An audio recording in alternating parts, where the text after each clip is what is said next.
Écoutez ce poème pour un instant. C'était le printemps, mais je voulais l'été.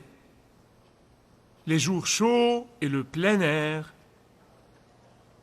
C'était l'été, mais je voulais l'automne.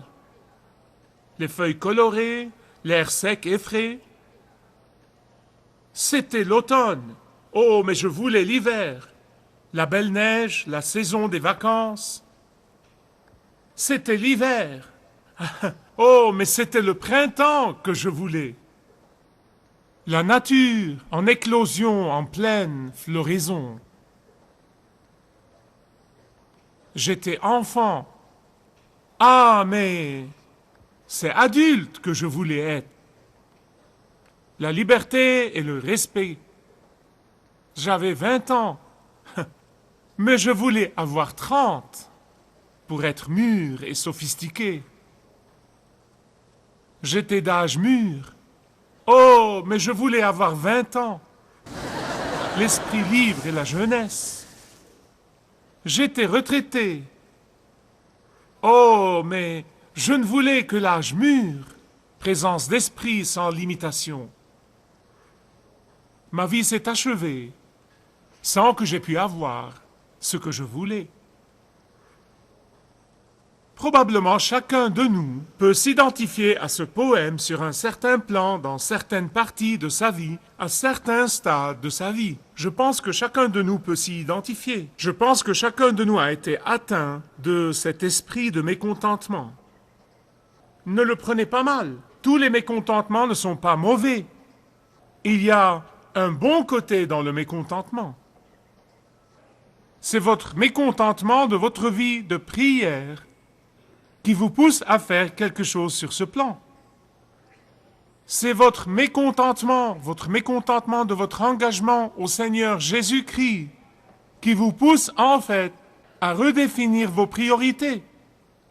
C'est votre mécontentement de votre niveau de fidélité au Seigneur qui vous contraint à repenser vos motifs dans la vie.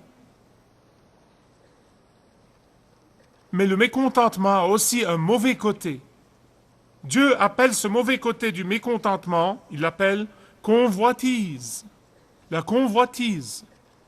La convoitise n'est pas un mot que nous utilisons souvent, il ne fait pas partie de notre langage de tous les jours. Mais la convoitise est simplement ce désir ardent de ce que quelqu'un d'autre a. Si seulement j'avais ce qu'ils ont, je serais heureux. La convoitise, c'est le désir ardent des circonstances de quelqu'un d'autre. Si j'étais elle, si j'étais lui, j'aurais été heureux. La convoitise, c'est le désir ardent de ce que quelqu'un d'autre est. Si j'étais lui, si j'étais elle.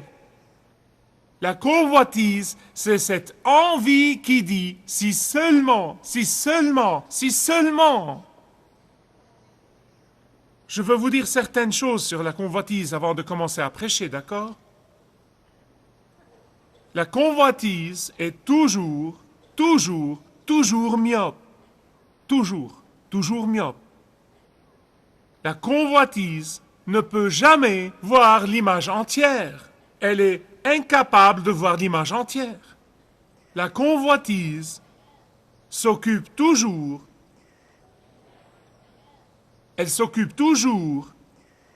des besoins immédiats. Je n'élimine pas les besoins immédiats.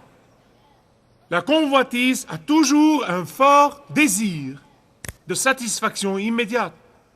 La convoitise fera toujours de vous une personne ingrate, une personne non reconnaissante dans la vie, quoi que vous ayez. Elle vous fera toujours faire l'amour dans la vie. Vous pouvez ne pas la faire extérieurement, mais vous la faites à l'intérieur de vous. Faire l'amour. Apitoiement sur soi-même. Plein d'apitoiement sur soi et malheureux. C'est ce que fait la convoitise. Écoutez ce que Dieu dit. Tu ne convoiteras point la maison de ton prochain. Tu ne convoiteras point la femme de ton prochain. Ni son serviteur, ni sa servante, ni son bœuf, ni son âne. ni aucune chose qui appartienne à ton prochain. Je sais que certains de vous pensent probablement qu'ils ne sont pas concernés, parce qu'ils n'ont jamais convoité l'âme de leur voisin.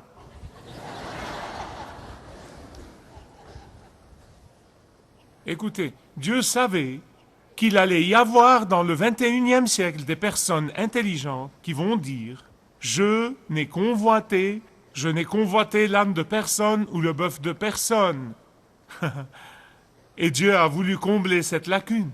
Comment il l'a comblée? Avec la dernière phrase du 10e commandement, où il dit « Ni aucune chose qui appartienne à ton prochain, cela comble toutes les lacunes. » Certains commentateurs, dans leur innocence, ont dit que le 10e commandement était superflu, que tout ce qui avait besoin d'être dit a été déjà dit dans les 9 premiers, que ce 10e commandement était juste un plus, que c'est vraiment un résumé de toutes les choses qui ont été déjà dites. Ils ont tort. En fait, ils n'ont rien compris. Parce que je peux vous dire que le 10e commandement dépasse vraiment, il domine les 9 premiers commandements. Parce qu'il traite la question du cœur. Les 9 premiers commandements condamnent en fait ouvertement les actions extérieures. En réalité, c'est Jésus seul qui nous a expliqué qu'il y avait des désirs intérieurs qui amènent la désobéissance extérieure au commandement. Seul Jésus nous a précisé la différence entre la racine et le fruit, comme nous l'avons déjà étudié dans notre série de messages. Seul Jésus nous a dit de nous méfier et de nous garder de nos pensées intérieures qui déclenchent l'action extérieure. Et nous devons prendre garde à ça. Mais sans la mise en garde de Jésus, si vous aviez vécu dans l'Ancien Testament et si vous aviez les commandements sans Jésus pour vous les expliquer, vous auriez vu que les 9 premiers ont à voir avec l'action extérieure. Chacun d'eux. Tu ne feras point d'idole, ni image, ni statue. Tu ne travailleras point le sabbat. Tu ne tueras point. Tu ne déroberas point. Tu ne commettras point d'adultère, etc. Tous les commandements commencent de l'extérieur et se frayent un chemin vers l'intérieur de nous. Et voilà ce qui différencie le 10e commandement des 9 premiers commandements. Écoutez-moi bien. Ce qui différencie le 10e commandement, c'est qu'il commence de l'intérieur de vous et va vers l'extérieur. Qu'est-ce que je veux dire par là? Écoutez-moi sur ce point. Je pourrais être la personne la plus avide sur la surface de la terre et personne ne le saurait. Mes plus chers et mes plus proches ne le sauraient pas. C'est possible. Mais vous savez quoi? Vous aussi, chacun de nous pourrait l'être. Et voilà pourquoi le 10e commandement précise ce que les 9 autres insinuent. Le 10e commandement explique clairement ce que Dieu cherche vraiment. Vous dites, que veut Dieu de moi? Que cherche vraiment Dieu là? Je peux vous dire exactement ce qu'il cherche. Voilà pourquoi nous avons le 10e commandement. Ce que Dieu cherche, ce n'est pas l'obéissance extérieure, mais l'obéissance intérieure. C'est ce qu'il cherche.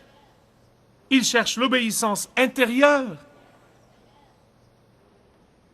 Je veux faire une déclaration et je veux que vous l'écoutiez attentivement.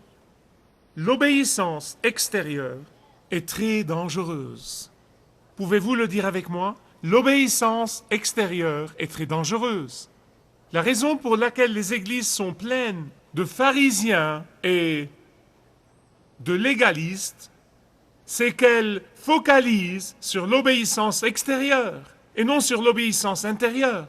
L'obéissance extérieure ne peut qu'être désastreuse.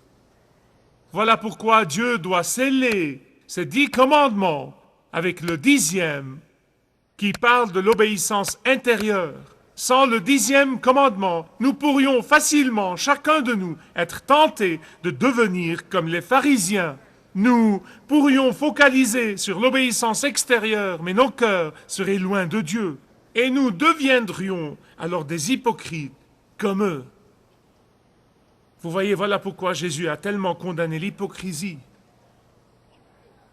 Et voilà pourquoi Jésus seul peut nous délivrer du péché. Voilà pourquoi Jésus seul peut nous habiliter à lui obéir de l'extérieur et de l'intérieur. Voilà pourquoi seul le Saint-Esprit de Dieu peut nous habiliter à observer les commandements. N'importe qui sans Dieu peut dire « j'observe les 10 commandements », soit qu'il soit en train de mentir, soit qu'il ne comprenne pas. Sans la force du Saint-Esprit, nous ne pourrions jamais ni observer ni obéir aucun des 10 commandements. Mais vous savez, c'est par amour et par compassion et par grâce et par miséricorde que Dieu nous a donné les 10 commandements. Et plus spécifiquement, c'est par amour et par compassion et par miséricorde et par sa grâce qu'il nous a donné le 10e commandement. Vous savez pourquoi? 2 raisons. C'est ce que j'appelle les CD. Je vais vous donner 2 CD à prendre à la maison. Et je ne veux pas que vous les écoutiez dans votre esprit. Juste aujourd'hui, je veux que vous écoutiez ces CD dans votre esprit pour le restant de la semaine, le restant du mois, le restant de votre vie. 2 CD. Voici le premier CD. La convoitise est une déception. La convoitise est une déception. Écoutez ce que le Seigneur Jésus-Christ dit dans Luc chapitre 12, verset 15. Écoutez bien. Voici ce que dit Jésus. Gardez-vous. Écoutez, quand Jésus dit gardez-vous, gardez-vous. Gardez-vous de tout amour des richesses. Gardez-vous de toute avarice. Car la vie d'un homme ne dépend pas de l'abondance de ses biens, même s'il est très riche. Maintenant, amis bien-aimés, je veux vous dire une chose. C'est totalement en contradiction avec toutes les fibres de notre culture. C'est totalement en contradiction réelle avec toutes les fibres de notre société. Et je veux vous dire quelque chose d'autre. Si les croyants croyaient vraiment aux paroles de Jésus, je vous le promets, ils changeraient radicalement de style de vie, ils redéfiniraient radicalement leurs priorités, ils changeraient radicalement beaucoup de leurs choix. Les promoteurs dépensent des milliards et des milliards de dollars et des heures incalculables. Laissez-moi vous dire une chose, ils travaillent dur pour un but et rien que pour ce but, vous donnez l'impression d'être mécontents. Ils le font réellement. C'est le but pour lequel ils travaillent. Ils veulent que vous vous sentiez mécontents. Ils veulent que vous vous sentiez malheureux et mécontents. Mécontents de ce que vous êtes. Mécontents de votre apparence. Mécontents de ce que vous avez. Mécontents de ce que vous faites. Ils le font réellement. Ils veulent que vous vous sentiez malheureux et mécontents afin que vous achetiez tout ce qu'ils vous vendent. Vous achetez donc tout ce qui est susceptible de vous rendre heureux. Quelques semaines passent, puis quelques mois. Êtes-vous heureux? Non, nullement. Je veux vous donner une règle générale, écoutez-moi. Je vais vous donner une règle générale. Si votre valeur dépend de votre statut, si votre valeur dépend de votre compte en banque, si votre valeur dépend de vos habits, si votre valeur dépend de votre maison, si votre valeur dépend de votre voiture, je veux vous le dire tout de suite, croyez-moi, ça ne vous apportera jamais, jamais, jamais, jamais le contentement. Voilà pourquoi la convoitise est une déception. C'est une déception. Si vous jouez ce jeu de comparaison, comme le font beaucoup de gens, c'est un jeu triste. Vous serez toujours malheureux. Écoutez ce que dit Paul dans 2 Corinthiens, chapitre 10, verset 12. Je le lisais depuis 2 jours, dans ma dévotion personnelle, tôt le matin. Je lisais ce passage et ça m'a sauté aux yeux. Voici ce que Paul dit. Ils établissent leurs propres mesures pour se mesurer et ils se comparent à eux-mêmes. Ils manquent d'intelligence. Ils manquent d'intelligence. Si vous allez ça et là, avec un mètre ruban, et vous dites, eh bien, vous savez, il ou elle est plus riche et prospère. Beaucoup font ça. Si vous voulez voir à quel point quelqu'un d'autre est plus prospère que vous, si vous essayez de mesurer et de voir à quel point quelqu'un d'autre est plus éloquent que vous, si vous voulez mesurer et voir à quel point quelqu'un d'autre est plus intelligent que vous, plus riche que vous, ou plus beau que vous, ou plus populaire que vous, si vous allez ça et là avec ce maître ruban, laissez-moi vous assurer, vous serez toujours malheureux, vous serez toujours mécontent, toujours. La convoitise est une déception. Voici le 2e CD. Le contentement est un délice. Le contentement est un délice. Écoutez les paroles de l'apôtre Paul dans Philippiens 4, 11. Il dit, j'ai appris à être content de l'état où je me trouve. Et je veux vous lire en fait la paraphrase de J.B. Phillips de ce verset, d'accord? Voilà comment J.B. Phillips a paraphrasé le verset. Il a dit, « Je sais maintenant comment vivre quand les choses sont difficiles, et je sais comment vivre quand les choses sont prospères. En général et en particulier, j'ai appris le secret de faire face soit à l'abondance, soit à la pauvreté. Je suis prêt à tout par la force de celui qui vit en moi. » Et voilà ce que je pense du contentement. Vous voilà, roulant sur l'autoroute de la vie, et vous roulez et tout semble bien, le soleil brille, le ciel est bleu et tout est bien, puis vous cognez contre un obstacle. Quel que soit l'obstacle, et l'obstacle de l'un peut être différent de celui de l'autre, certains pensent que le leur est pire que celui des autres, mais écoutez, quoi que ce soit, c'est grand pour vous.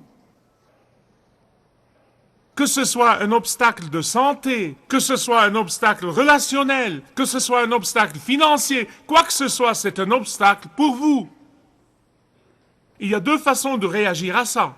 D'abord, voilà la réaction de celui qui est inscrit à l'école du contentement. L'obstacle pour lui sera une occasion pour une double bénédiction. Il dit super. Il y a une opportunité là. 2 bénédictions. Bénédiction numéro 1. Il le verra comme une opportunité de se fier de nouveau totalement à Dieu. Il le verra comme une opportunité de voir Dieu se servir de cet obstacle pour sa gloire et pour mon bien. Bénédiction numéro 2. Vous allez dire, je le verrai comme une opportunité pour que Dieu me montre encore une fois que lui et lui seul peut remplir le vide qui est dans ma vie.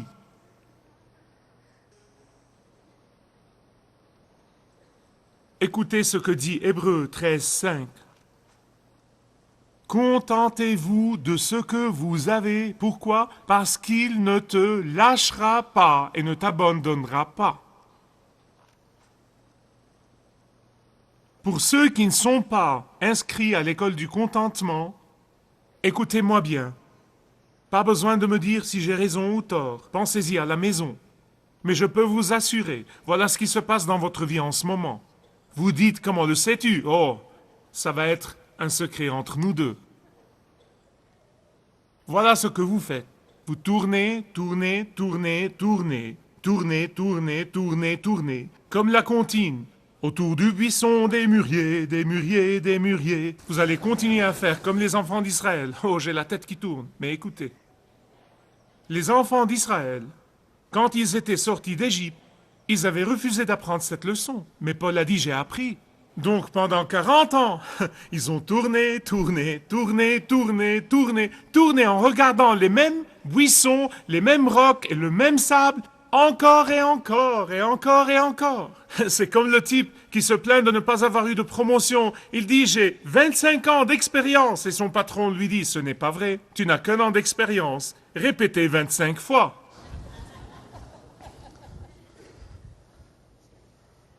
Écoutez, je dis souvent aux gens, quand ils viennent me parler, je leur dis, écoutez, ne gaspillez pas votre douleur. Ne gaspillez pas votre souffrance. Ne les gaspillez pas. Ne dites pas, Dieu, sors-moi de ça pour que j'aille vers un autre obstacle. Non, non, non. Dites, apprends-moi, Seigneur. Je veux apprendre la leçon. Je veux dire avec l'apôtre Paul que j'ai appris. Mais vous savez ce que ces mots de Paul me disent? Ils me disent que l'apôtre Paul n'était pas un type content par nature. Il a dû l'apprendre. Ils me disent que Paul n'était pas patient par nature, il a dû l'apprendre et cela me procure du réconfort. À travers les épreuves douloureuses et écrasantes de sa vie, il a commencé à apprendre que le contentement est un délice et que le contentement prend plaisir à se fier à Dieu. En fait, certains de mes versets préférés viennent immédiatement avant le chapitre 4, chapitre 3, versets 7 et 8. Et je peux sincèrement répéter ces paroles avec l'apôtre Paul. Voilà ce qu'il dit. Il dit, il y a beaucoup de choses que je regardais comme un gain. Mais maintenant, j'ai appris cette leçon de contentement. Maintenant que mes yeux ont vu le prix, je les considère comme une perte à cause du Christ. Et certains de vous disent, eh bien Michael, veux-tu me dire que le succès et rechercher le succès, c'est mauvais? Ne levez pas la main, je le sais, car je lis vos pensées. Quelqu'un se dit, Michael est en train de prêcher un sermon et il dit que le succès est mauvais et qu'on ne doit pas rechercher le succès. Comprenez-moi bien. Je n'ai pas dit ça. Je crois de tout mon cœur que Dieu veut que vous réussissiez dans la vie. Je le crois de chaque fibre de mon être. Dieu veut que vous réussissiez. Je ne prêche pas du tout le contraire. Écoutez-moi. Je vais vous dire quelque chose d'autre. Si le succès est votre seul but dans la vie, je peux vous dire avec certitude, je peux vous dire de mon expérience de première main, que quand vous réussissez, vous ne serez pas content. Vous ne serez pas content. Mais il y a une chose que je veux vous dire, mes amis.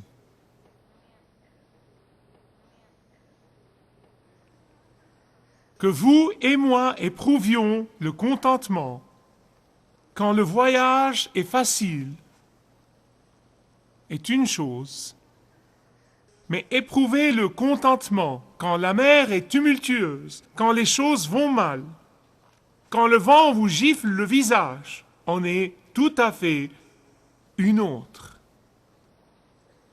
Aujourd'hui, vous pouvez commencer à passer de la convoitise au contentement. Aujourd'hui, vous pouvez vous inscrire à l'école du contentement. Le psaume 73 m'a toujours réconforté au fil des années. Et j'ai fait ce que l'auteur du psaume avait fait.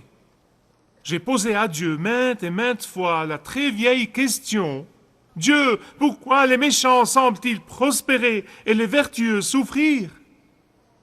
C'est la question que posait le chef du culte dans le temple, Asaph, qui a été nommé par David pour mener la louange. C'est la question qu'il a posée à Dieu.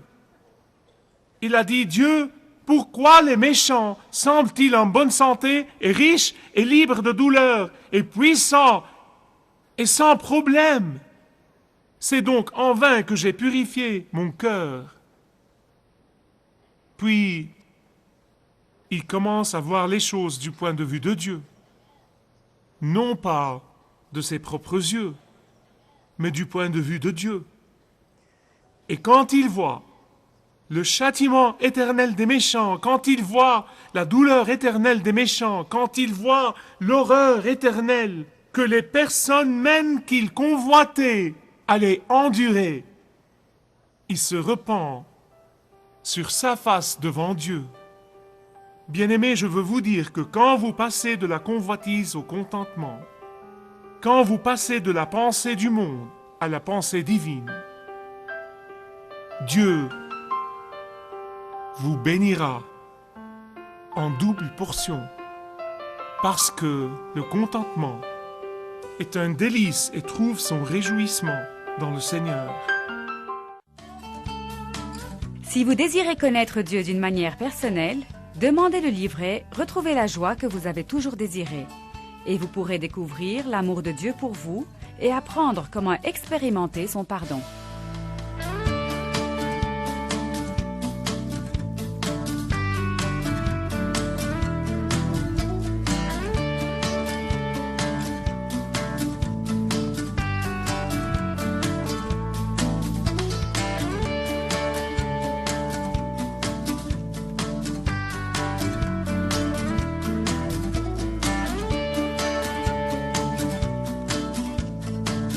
Si vous avez une relation personnelle avec Dieu et vous êtes intéressé à marcher plus intimement avec lui, demandez le livret 7 pas sur le chemin de la foi qui vous guidera dans une relation plus profonde avec votre Père céleste. Demandez votre livret gratuit.